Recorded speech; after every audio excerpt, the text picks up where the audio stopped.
Hi, வணக்கம். Welcome to next episode of Kaveri Podcast.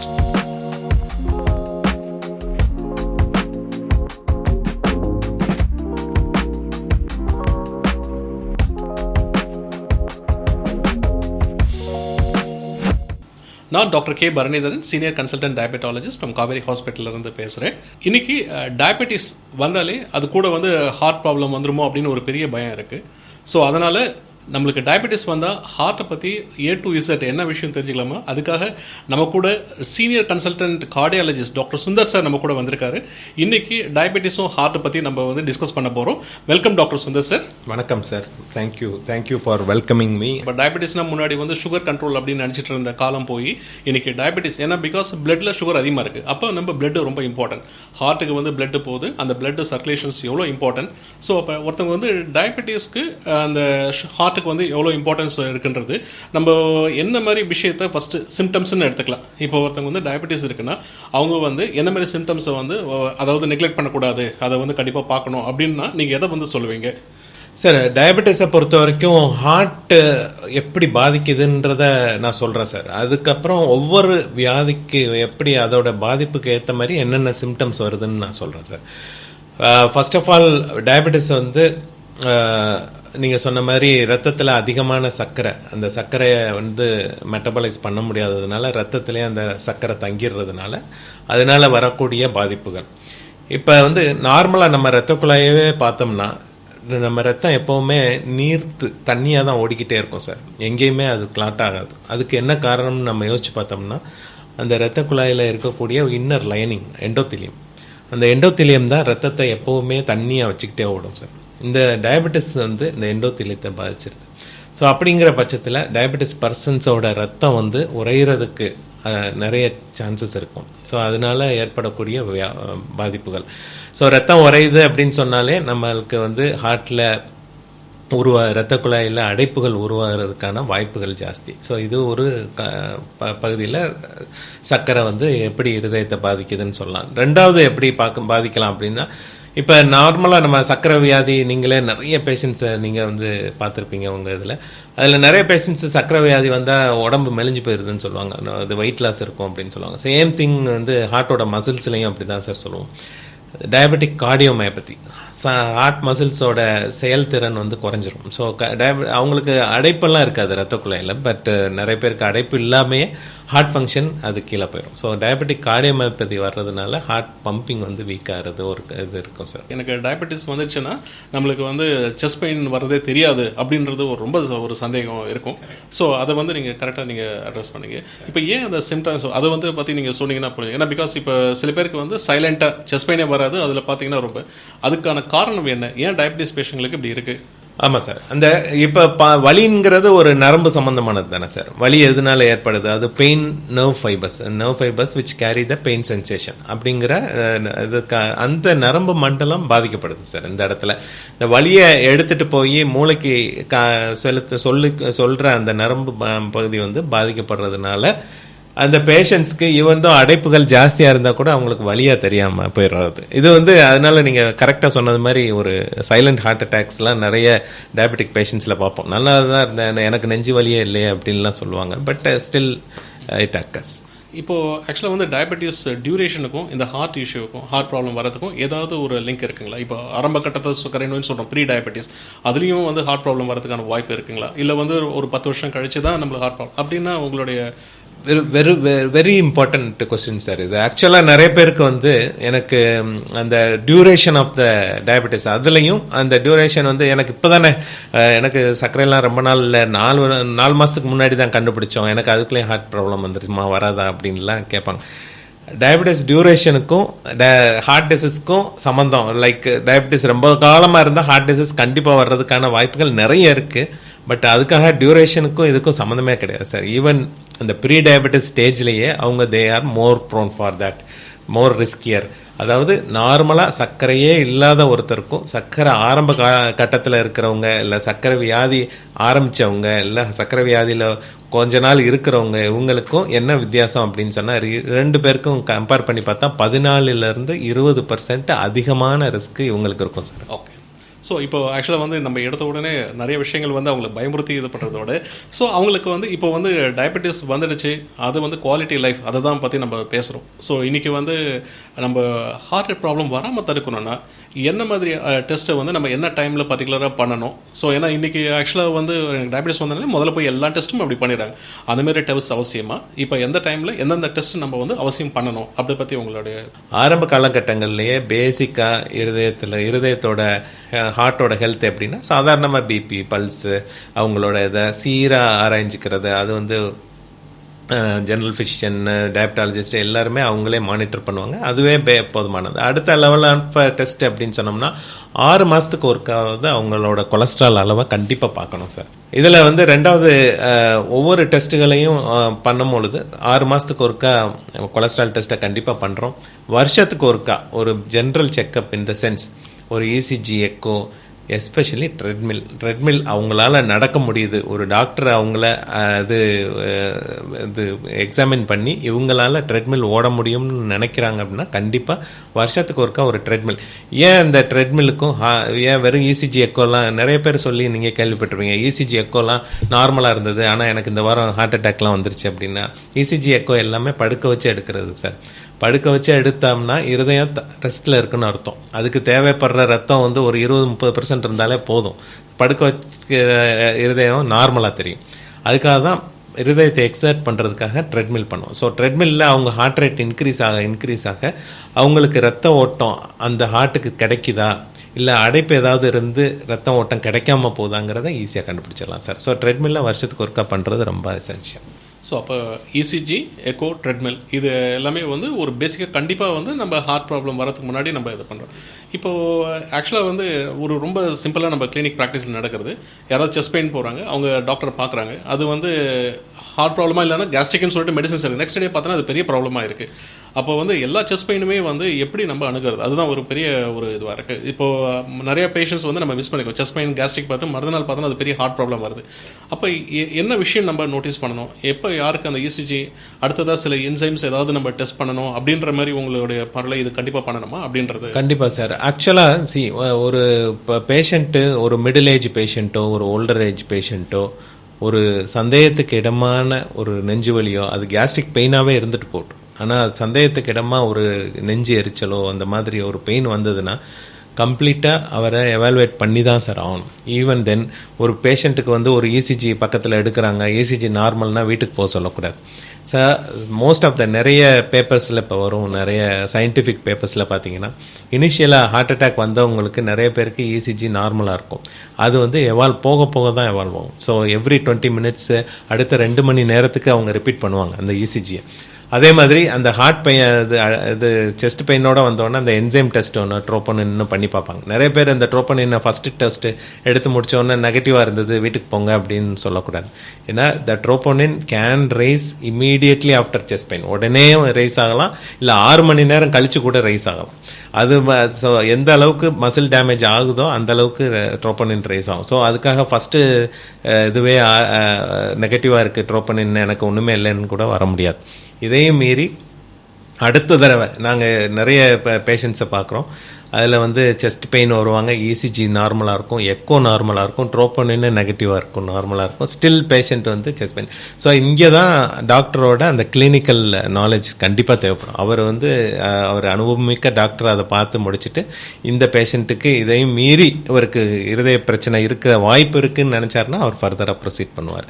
Our determination, அவரோட இது கடைசி அவர் என்ன முடிவோ அதை வந்து அவர் எடுக்கணும். அதுக்கு தான் எக்ஸ்பீரியன்ஸும் தேவைப்படும் சார். ஸோ ரொம்ப நல்ல, ஏன்னா பிகாஸ் இது வந்து பார்த்தீங்கன்னா இப்போ நம்ம செஸ்ட் பெயின் வந்திருக்கு, இசிஜி நார்மலாக இருக்குது, எக்கோ நார்மலாக இருக்குது, ட்ரெட்மிலும் நார்மலாக இருக்குது, ட்ரோபோனின் நார்மலாக இருக்குது, ஸ்டில் செஸ்ட் பெயின் இருக்குன்னா அப்போ டாக்டர் வந்து என்ன சொல்கிறாரோ அந்த அட்வைஸை நம்ம கண்டிப்பாக ஃபாலோ பண்ணிக்கலாம். அதே நேரத்தில் மக்கள் ஒரு பெரிய பயம் இருக்குது என்னென்னா, இப்போ நீங்கள் இந்த ட்ரெட்மில் வந்து பாசிட்டிவ் வந்துட்டாலே அடுத்ததாக வந்து ஆஞ்சியோகிராம்ன்றதுனாலே ஒரு பெரிய பயம். ஸோ ஆஞ்சியோகிராம் கொண்டு போயிட்டாலே டக்குன்னு அடுத்தது வந்து ஆஞ்சியோபிளாஸ்டி ஏதோ சொல்லுவாங்க, சர்ஜரி பண்ணணும்னு சொல்லிட்டு அதனாலே நிறைய பேர் எடுக்காமல் இருக்கேன். ஆஞ்சியோகிராமனுடைய முக்கியத்துவம் என்ன, எப்போ யாருக்கு பண்ணணும், அதை பற்றி எஸ் சார், அதுவும் ஒரு பெரிய ஃபேக்டர். அதாவது என்னன்னா, இப்போ ட்ரெட்மில் பாசிட்டிவாக வருது அப்படின்னு சொன்னோம்னா, ட்ரெட்மில்லே ஒரு பெரிய கோர்ஸ் சார். ஆக்சுவலாக ட்ரெட்மில்ல வெறும் இசிஜி மாற்றத்தை மட்டும் வச்சு இது பாசிட்டிவ் நெகட்டிவ் இல்லை. ட்ரெட்மில்ல நிறைய ஃபேக்டர்ஸ் இருக்குது. கடைசியில் அது பாசிட்டிவாக நெகட்டிவாக முடிவு பண்ணுறது ஒரு பெரிய இது ஒரு கார்டியாலஜிஸ்ட் அதை முடிவு பண்ணுவார். முடிவு பண்ணதுக்கப்புறம் அந்த பேஷண்ட்டை வந்து அவசியமாக அது ஆஞ்சியோகிராம் போகணுமா? ஏன்னா ட்ரெட்மில்ல வந்து 20% நம்ப முடியாது, 80% நம்பலாம்னு வச்சுக்கோங்க. 20% ஃபார் எக்ஸாம்பிள் ஒரு 10% ஃபால்ஸ் நெகட்டிவ் அப்படின்னு சொல்லுவோம். அதாவது ட்ரெட்மில் நார்மலாக சொல்லி பிரச்சனை இருக்கலாம், ஃபால்ஸ் பாசிட்டிவ்ஸாக இருக்கும். ட்ரெட்மில் பிரச்சனை இருக்குன்னு சொல்லும், உள்ளே போய் ஆஞ்சியோ பண்ணி பார்த்தோம்னா நார்மலாக இருக்கும். ஸோ இந்த 20% இப்படியும் போகலாம். ஸோ அப்போனா நம்ம எந்த பேஷண்ட்டுக்கு ஆஞ்சியோ பண்ணணும், எந்த பேஷண்ட்டுக்கு ஆஞ்சியோ பண்ணக்கூடாது அப்படின்னா அதுக்கு மாற்றுகள் ஏதாவது இருக்கான்றதும் பார்க்கலாம். இப்போ டெஃபினெட்லி ட்ரெட்மில்ல வந்து பண்ண ஆரம்பிக்கிறாங்க. ஃபஸ்ட்டு ஸ்டேஜ் செகண்ட் ஸ்டேஜில் எனக்கு நெஞ்செல்லாம் வலிக்குது, என்னால் முடியலை அப்படின்னா டெஃபினெட்லி அவருக்கு பிரச்சனை இருக்கிறதுக்கான வாய்ப்பு அதிகம். அவங்கள டெஃபினட்டாக இருக்கும். சில பேருக்கு ட்ரெட்மில்ல வந்து ஃபஸ்ட்டு ஸ்டேஜ்லேயே அது செஸ்ட் பெயின் இல்லாமல் ஃபஸ்ட்டு ஸ்டேஜ்லேயே டீவியேஷன் போய்கிட்டே இருக்கும். அவங்கெல்லாம் மோர் ப்ரோன், அது கண்டிப்பாக வாய்ப்பு இருக்குது வர்றதுக்கு.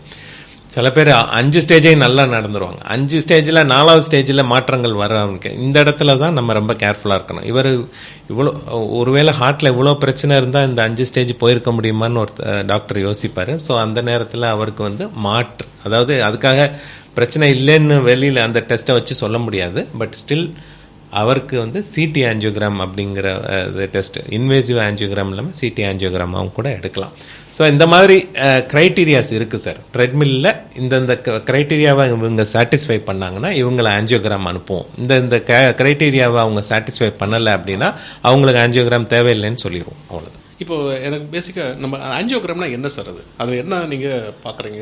ஸோ அது மூலமாக ஏன்னா பிகாஸ் இப்போ நிறைய பேருக்கு ஆஞ்சியோகிராம்னா என்னன்றது, ஏன்னா அது வந்து நம்மளுக்கு டெஸ்ட்னு தெரியும்.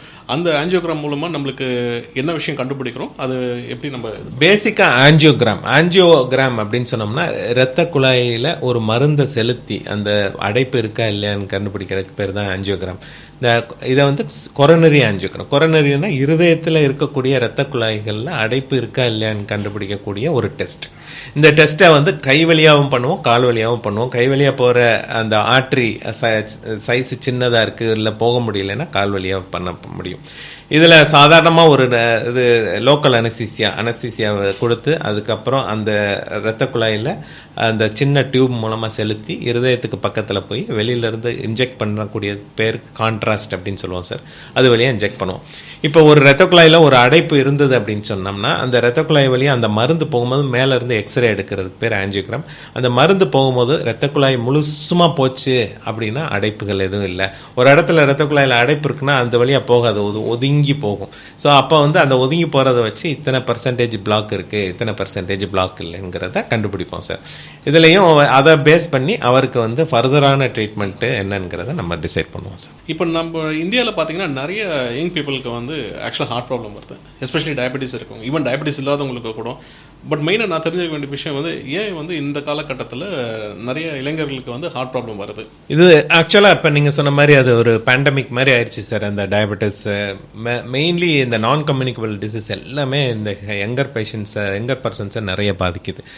அண்டு இப்போ பார்த்தோம்னா அந்த யங்கர் ஜென்ரேஷன்ஸோட இது வந்து ஃபர்ஸ்ட் ஆஃப் ஆல் ஜெனட்டிக்னு நம்ம வச்சுக்கலாம் சார். ஜெனட்டிக் அதுக்காக எல்லாருக்கும் 20 வயசுலேயே வந்துடணும், சர்க்கரை வந்துடணும்னு கிடையாது. ஜெனட்டிக்காக இருந்தாங்கன்னா மோர் ப்ரோன். எனக்கு வந்து எங்கள் அப்பா அம்மாவுக்கு சர்க்கரை இருக்குன்னா எனக்கும் சர்க்கரை வர்றதுக்கான வாய்ப்புகள் அதிகம். பட் அதுக்காக 20 வயசுலேயே வரணும்னு அவசியம் கிடையாது. அப்போ வாய்ப்புகள் அதிகமாக இருக்கும் போது என்னோட லைஃப் ஸ்டைலை நான் நல்லா பார்த்துக்கணும். ஸோ அப்படிங்கிற இதுவே இல்லாமல் போயிடுச்சு. இப்போதைக்கு நீங்களே பார்ப்பீங்க நிறைய மாற்றங்கள் லைஃப் ஸ்டைலில் மாறிடுச்சு. 80s 90s இருந்தது எல்லாமே இப்போ வியாபார நோக்கத்தோடு நிறைய மாறிடுச்சு. இப்போ ஃபார் எக்ஸாம்பிள் நீங்களே நிறைய அட்வைஸ் பண்ணியிருப்பீங்க எப்படி சாப்பிடணும். எஸ்பெஷலி டயபெட்டிஸ்க்கு நீங்கள் மாத்திரை ஆரம்பிக்கிறதுக்கு முன்னாடியே ஃபாஸ்ட்டு சாப்பாடை பற்றி தான் நிறைய சொல்லுவீங்க. பட் இப்போ அந்த மாதிரி இல்லை. இப்போ நைட்டு 12 மணிக்கு போனீங்கன்னா நிறைய இடத்துல பார்த்தீங்கன்னா நிறைய இடத்துல இது திருவிழா மாதிரி கூட்டங்கள் தான் இருக்குது. ஸோ அது அந்த மாதிரியான ஒரு பழக்க வழக்கங்கள் எப்படி அது வந்து நார்மலைஸ் ஆச்சுன்னே எனக்கு ஆச்சரியமாக இருக்கு. நான் என்ன கேட்டால் டயபெட்டிஸ்க்கும் ஸ்ட்ரெஸ்க்கும் ரிலேஷன் பார்த்தீங்கன்னா இப்போ ஒருத்தவங்க ஸ்ட்ரெஸ்ஸாக இருக்காங்கன்னா அவங்களுடைய ஸ்ட்ரெஸ் ஹார்மோன் கார்டிசால் லெவல் கூட போகுது, அது அவங்க அலர்ட் ஸ்டேஜில் வைக்குது, அதனால சுகர்ஸ் கூட போகுது. இது வந்து டயபெட்டிஸை இன்க்ரீஸ் பண்ணுது. இப்போ இதே ஸ்ட்ரெஸ்ஸு எப்படி ஹார்ட்டை வந்து அஃபெக்ட் பண்ணுது, அதுக்கு ஏதாவது மெக்கானிசம்ஸ் இருக்கா? Absolutely sir. அதாவது ஸ்ட்ரெஸ்ஸில் நீங்கள் சொன்ன மாதிரி அதே பிரச்சனை ஹார்ட்டை எப்படி பாதிக்குதுன்னு பார்க்கலாம் சார். அதே மாதிரி கார்டிசால் லெவல்ஸ் ஜாஸ்தியாக இருக்கிறதுனால வரக்கூடிய ப்ராப்ளம்ஸ். இப்போ ஹார்ட் ப்ராப்ளம், ஹார்ட்டில் ஸ்ட்ரெஸ்ஸில் என்ன ஆகும், ஹார்ட் வேகமாக துடிக்க ஆரம்பிக்கும் படன்னு. ஸோ அது ஒரு பிரச்சனை. ரெண்டாவது அதுலேருந்து பேசிக்லேருந்து ஆரம்பித்தோம்னா அடுத்து ரெண்டாவது பிபி கண்டிப்பாக இது ஸ்ட்ரெஸ்ஸில் இருக்கிறவங்களோட பிளட் வெசல்ஸ்லாம் கன்ஸ்ட்ரிக்டடாக தான் இருக்கும். ஸோ அதனால பிபி ஜாஸ்தி ஆகி அந்த மாதிரி ப்ராப்ளம் வரலாம். மூணாவது ஸ்டிஃப்னஸ் ஆஃப் த ஹார்ட் வந்து பம்ப் பண்ணதுக்கப்புறம் ரிலாக்ஸ் பண்ணணும் சார். அப்போ தான் எல்லா ரத்தத்தையும் லங்ஸில் இருந்து எடுத்து திருப்பி பம்ப் பண்ண முடியும். ஸோ ஸ்டிஃபாக இருக்கும் அந்த ஹார்ட். ஸோ ரிலாக்ஸ் பண்ணாமல் ரத்தத்தை அங்கேருந்து வாங்காமல் லங்ஸ்லேயே நிப்பாட்டி வச்சுட்டு கொஞ்சம் ரத்தத்தை தான் வாங்க முடியும் ஸ்டிஃபான ஹார்ட்னால. ஸோ இந்த டிசீஸ்க்கு பேர் heart failure with preserved ejection. Heart நல்லா இருக்கும், ஆனால் ஹார்ட் ஸ்டிஃபாக இருக்கிறதுனால மூச்சு திணறல் வரும். ஸோ அந்த மாதிரியான பிரச்சனைகளில் கொண்டு போய் இந்த மாதிரி ஸ்ட்ரெஸ்ஸில் விடுவாங்க. அகெயின் அண்ட் அகெயின் கார்டிசால் இந்த மாதிரியான கேட்டகாலமின்ஸ் இதெல்லாம் வந்து கவுண்டர் ரெகுலேட்டரி ஹார்மோன்ஸ். நீங்கள் சொன்ன மாதிரி சர்க்கரையை ஏற்றுறதுனால அது மூலமாக ஹார்ட்டையும் பாதிக்கலாம். மூணாவது ஹைப்பர் டென்ஷன், பிபி அதிகமாக இரத்த குழாய்களுக்குள்ள நடுவில் விரிசல் விட்டு அது மூலமாக இரத்த குழாயில் பிளாக்ஸ், அதாவது அடைப்புகள் உருவாகிறதுக்கு வாய்ப்புகள் வரலாம். ஸோ அடுத்ததாக வந்து பார்த்தீங்கன்னா இப்போ நம்ம அந்த கொலஸ்ட்ரால் பற்றி நம்ம பேசணும். ஸோ கொலஸ்ட்ரால்னும் போதே அடுத்ததாக ப்ரெஷர், இந்த பிளட் ப்ரெஷர்னா அது நார்மலாக வந்து எவ்வளோ இருக்கணும், அதே நேரத்தில் அதை கண்ட்ரோல் பண்ணுறதுக்கு என்ன மாதிரி வழிமுறைகள், ஈவன் மெடிசின்ஸ் இல்லாமலே ஏதாச்சும் வழிமுறைகள் இருக்கா அப்படின்ற பற்றி நீங்கள். நார்மலாக எவ்வளோப்பா பிளட் ப்ரெஷர் அப்படின்னு சொன்னால் ஒரு அடல்ட்டுக்கு வந்து நீங்கள் புக்கில் போட்ட மாதிரி சிஸ்டாலிக், அதாவது மேலே இருக்க வேல்யூ வந்து 120, கீழே இருக்க வேல்யூ 80க்கு கீழேயும். ஸோ 120க்கு கீழே, 120 அதை விட கீழே, அதே மாதிரி 80 விட கீழே, அந்த இதுதான். ஸோ அது வந்து நார்மலான blood pressure sir. So pre hypertension அப்படிங்கிற ஒரு ஸ்டேஜ் போவாங்க. 130 வரைக்கும் போகிறவங்களுக்கு ப்ரீ ஹைப்பர் டென்ஷன். நீங்கள் சொல்கிற மாதிரி ப்ரீ டயபெட்டிஸ் மாதிரி ப்ரீ ஹைப்பர் டென்ஷன் இதுலேயும் இருக்கும். அதில் வந்து பிபி இவருக்கு வந்து அதுக்காக அவரை போய் ட்ரீட் பண்ண மாட்டோம். ஸோ அவரை வந்து அப்பயே ஸ்டார்ட் பண்ணணும் சார் நம்ம லைஃப் ஸ்டைலை. ஸோ பிபிக்கு என்னென்ன காரணங்கள்? Family history definitely yes. So family ஹிஸ்ட்ரினால எப்படி பிபி வருது? ஃபேமிலி ஹிஸ்ட்ரி இருக்கிறவங்க, எனக்கு ஃபேமிலி எங்கள் அப்பாவுக்கு பிபி இருந்துச்சா, எனக்கு ஏன் வருது? எங்கள் அப்பாவுக்கு வேறு ஸ்ட்ரெஸ் இருந்துச்சு, ஆனால் நான் ஸ்ட்ரெஸ் இல்லாமல் தானே இருக்கேன், எப்படி எனக்கு வரும் அப்படின்னு? அப்படி கிடையாது. ஃபேமிலி ஹிஸ்ட்ரினால் வரக்கூடிய பிபி என்ன அப்படின்னு சொன்னோம்னா, நம்ம உடம்புல இருந்து உப்பு யூரின் வழியாக வெளியில் போகும்ல சார், அந்த உப்பை வந்து திருப்பி எடுத்துக்கிற கெப்பாசிட்டி ஒவ்வொருத்தவங்களுக்கும் மாறுபடும். நிறைய உறிஞ்சி எடுத்துருச்சுன்னா பிபி ஜாஸ்தியாக இருக்கும். ஸோ அதுதான் ஃபேமிலி ஹிஸ்ட்ரி. ஸோ ஃபேமிலி ஹிஸ்ட்ரியிலேருந்து வர்றவங்களுக்கு அடுத்த ஜென்ரேஷனுக்கு வர்றவங்களுக்கு ஈவன் அவங்க ஸ்ட்ரெஸ் இல்லாமல் இருந்தாலும் உப்பு வெளியேற உப்பை திருப்பி உடம்பு உறிஞ்சிக்கிறதுனால பிபி ஜாஸ்தியாக, அது வந்து ஃபேமிலி ஹிஸ்ட்ரினால வர்றது. ஸோ மற்ற காரணங்களும் இருக்கலாம். பிபி எதனால காரணங்களாக, ஸ்ட்ரெஸ்ஸில் தூக்கம் இல்லாமல் இருப்பாங்க, அன்னசரியாக மனசை போட்டு வளர்ப்பிக்கிறது, இதெல்லாம் ஒரு இது. ஸோ அந்த ப்ரீ ஹைப்பர் டென்ஷனில் வரும்பொழுதே நம்மளோட இதை வந்து ஸ்டேட்டஸை மாற்றிக்கிறணும். நம்ம எக்ஸீட் பண்ணுறோம், நம்ம இந்த வேலைகளில் நம்ம உடம்பை பாதிக்குது, ஸோ நம்ம மாற்றுகள் நம்ம யோசிக்கணும், நம்ம லைஃப்பை பாதுகாப்பாக வச்சுக்கணுங்கிறத அங்கேயே முடிவு பண்ணிடணும் சார். இன்னொரு முக்கியமான டவுட் என்னென்னா, இப்போ டயபெட்டிஸ் பேஷண்ட் வந்தாங்கன்னா ஃபஸ்ட்டு நான் வந்து எக்ஸசைஸ் பற்றி எல்லாமே சொல்லுவேன். அசச்சு கைட்லைன் படி 30 நிமிஷம் நடங்க, வாரத்துக்கு 5 முறை நடங்க, ஸ்ட்ரென்த் ட்ரைனிங் எக்ஸசைஸ் பண்ணுங்கள், இது எல்லாமே வந்து சுகர்ஸை கண்ட்ரோல் பண்ணுது அப்படின்னு சொல்கிறோம். ஆனால் இப்போ ஒரு ஸ்டேஜுக்கு அப்புறம் டயபெட்டிஸ்னால காம்ப்ளிகேஷன் வந்து அவங்க வந்து ஹார்ட் சர்ஜரி பண்ணுறாங்க. அதுக்கப்புறம் தான் வந்து அவங்க எக்ஸசைஸில் வந்து ரொம்ப கன்ஃபியூஷன்ஸ், நடக்கவே வேணாம், நீங்கள் இது பண்ணக்கூடாது, நடந்த ப்ராப்ளம் வந்துடும், ஹார்ட் ப்ராப்ளம் திரும்ப வந்துடும் அப்படின்னு நிறைய விஷயங்கள் இருக்குது. இப்போ வந்து ஒரு டயபெட்டிக் பேஷண்ட்ஸுக்கு ஹார்ட் ப்ராப்ளம் வந்துருச்சுன்னா அவங்களுக்கு நீங்கள் என்ன மாதிரி ஃபிசிக்கல் ஆக்டிவிட்டீஸ் பற்றி நீங்கள் ரெக்கமெண்ட் பண்ணுறீங்க? Exactly sir. நிறைய இந்த தடவை இந்த மாதிரி கொஸ்டின்ஸ் தான் எனக்கும் நிறைய பேர் பேஷண்ட்ஸ் கேட்பாங்க. ஒருத்தருக்கு எக்ஸசைஸை நம்ம ப்ரிஸ்கிரைப் பண்ணுறதுக்கு முன்னாடி அவரோட ஹார்ட்டோட திறன் எப்படி இருக்குன்னு பார்ப்போம். அதை தான் எக்கோவில் பார்ப்போம் சார். எக்கோவில் ஹார்ட்டோட பம்பிங், அதாவது இஎஃப்னு சொல்லக்கூடிய அந்த இஎஃப் பார்ப்போம்.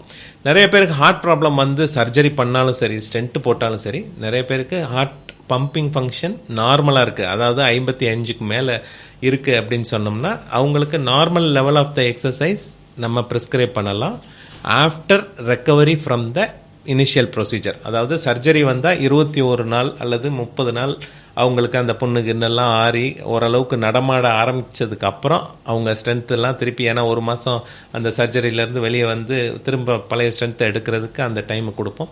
அதுக்கப்புறம் ஸ்லோவாக வில் கிவ் த டார்கெட். அவங்களுக்கு வந்து நார்மலான prescription of the exercise normal பர்சன்ஸ்க்கு எவ்வளோ கொடுப்போமோ அதை கொடுத்துருவோம். அதே மாதிரி தான் ஸ்டென்ட் பண்ணதுக்கப்புறம். இப்போ அவரோட பம்பிங் ஃபங்க்ஷன் கம்மியாக இருக்குது, அது அவருக்கு வந்து ஒரு 40 தான் இருக்குது, 45 தான் இருக்குது அப்படின்னு சொன்னோம்னா சிம்டம் லிமிட்டட் எக்ஸசைஸ். அவருக்கு எவ்வளோ தூரம் போனால் சிம்டம்ஸ், ஏன்னா ஒவ்வொருத்தவங்களும் ஒவ்வொரு மாதிரியான டாலரபிலிட்டி இருக்கும். ஸோ இவருக்கு இவ்வளோ தூரம் போனால் மூச்சு வாங்குது, எனக்கு 1/2 கிலோமீட்டர் போனால் மூச்சு வாங்கிடுது டாக்டர் அப்படின்னா அந்த அளவுக்கு போக விட மாட்டோம், அதுக்கு முன்னாடியே நிப்பாட்டணும். ஸோ ஒவ்வொருத்தவங்களுக்கும் ஒவ்வொரு மாதிரியான இது. So symptom limited. எல்லாத்துட்டையும் டாக்டர் நான் படியேறலாமா, இத்தனை மாடி ஏறலாமா, நீங்கள் உடம்பை டெஸ்ட் பண்ணுறதுக்காக படியேறாதீங்க. பட் ஏறி பாருங்கள், எந்த அளவில் மூச்சு வாங்குதோ அந்த அளவில் நிப்பாட்டிட்டு திருப்பி ஆரம்பிங்க. இதுதான் சிம்டம் லிமிட்டடாக வச்சுருவோம் சார் அதை அவங்களுக்கு. ஸோ எக்ஸசைஸ் பற்றி நிறையா சொன்னீங்க. ஆக்சுவலி இன்றைக்கி காலகட்டத்தில் இன்னும் ஒரு முக்கியமான விஷயம் நான் கேட்கணும். ஏன்னா பிகாஸ் இப்போ ஈவன் வந்து டயபெட்டிஸ் வந்து ப்ரிவலன்ஸ் ரொம்ப ஜாஸ்தியானா கூட, ஆனால் சில மெடிசின்ஸ் வந்து அது ஹார்ட்டையும் ப்ரொடெக்ட் பண்ணுற மாதிரிலாம் இப்போ நிறைய விஷயங்கள் வந்திருக்கு. ஏன்னா நம்ம நெகட்டிவாக நிறைய விஷயம் பேசிட்டோம். இப்போ நீங்கள் வந்து இந்த பாசிட்டிவாக இப்போ இருக்கிற அட்வான்ஸ்மெண்ட்ஸில் என்ன மாதிரி வந்திருக்கு? மெடிசின்ஸ் ஏதாவது ஹார்ட்டை இம்ப்ரூவ் பண்ணுற மாதிரி ஏதாவது வந்திருக்குங்களா? அதை பற்றி லாட் ஆஃப் மெடிசின்ஸ் சார். ஆக்சுவலாக சர்க்கரை வியாதியில் நீங்கள் நிறைய யூஸ் பண்ணக்கூடிய அந்த SGLT2 இன்ஹிபிட்டர்ஸ் அந்த இதெல்லாம் வந்து இருதயத்துக்கு ரொம்ப ஹெல்ப் பண்ணுது, எஸ்பெஷலி ஹார்ட் ஃபெயிலியருக்கு சார். SGLT2 இன்ஹிபிட்டர்ஸில் இந்த உப்பை வெளியில் தள்ளிடுது. ஸோ தட் எக்ஸஸாக இருக்கக்கூடிய வாட்டர் உப்பெல்லாம் உடம்பை விட்டு வெளியில் போகிறதுனால அது ஹார்ட்டுக்கு ரொம்ப நல்லதாகவும் கொடுக்குது. அதே மாதிரி தான் கிளிப்டன்ஸு.